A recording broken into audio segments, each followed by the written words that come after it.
ಪ್ರಜ್ವಲ್ ದೇವರಾಜ್ ಅವರ ಅದೇನಿದೆ costume 25 kg ಮೈ ಮೇಲೆ ಹಾಕೊಂಡು ಅದು ಓಡಿದಾರಲ್ಲ, ಅವರ ಎಫರ್ಟು ನೆಕ್ಸ್ಟ್ ಲೆವೆಲ್ಗೆ ಥಿಯೇಟ್ರಲ್ಲಿ 100% ಜನಕ್ಕೆ ಮೋಡಿ ಮಾಡುತ್ತೆ ಅಂತ ಅನಿಸ್ತೈತೆ ನನಗೆ.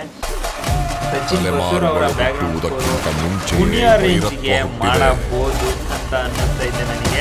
ಅದ್ರ ಜೊತೆ ರಾಜ್ವಿ ಶೆಟ್ಟಿ ಅವರ ಕ್ಯಾಮಿಯೋ ರೋಲು ಕೂಡ ಸಖತ್ ಇಂಟ್ರೆಸ್ಟಿಂಗ್ ಆಗಿರುತ್ತೆ ಅಂತ ಅನಿಸ್ತೈತೆ. ಎಲ್ಲದೂ ಕೂಡ ಇಂಥ ಒಳ್ಳೆ ಕಂಟೆಂಟ್ ಈ ರೇಂಜಿಗೆ ಲಾಂಚ್ ಆಯ್ತಲ್ಲ, ಈ ಕಂಟೆಂಟು 100% ಎಲ್ಲ ಸ್ಯಾಂಡಲ್ವುಡ್ ಅವರು ಸೇರಿ ಲಾಂಚ್ ಮಾಡಿದ್ದಿದ್ರೆ ಎಲ್ಲ ಎದ್ದು ಕುಣಿದಿರೋರು. ಲಿಟ್ರಲಿ ಆ ರೇಂಜ್ ಇದೆ ಟ್ರೈಲರ್, ಲಿಟ್ರಲಿ ಒಂಥರ ಸೈಕ್ ಅಂತ ಅಂದ್ಕೊಳ್ಳಿ, ಆ ರೇಂಜಿಗಿತ್ತು ಟ್ರೈಲರ್. ನನಗಂತೂ ಸಖತ್ ಇಷ್ಟ ಆಯಿತು ಟ್ರೈಲರು.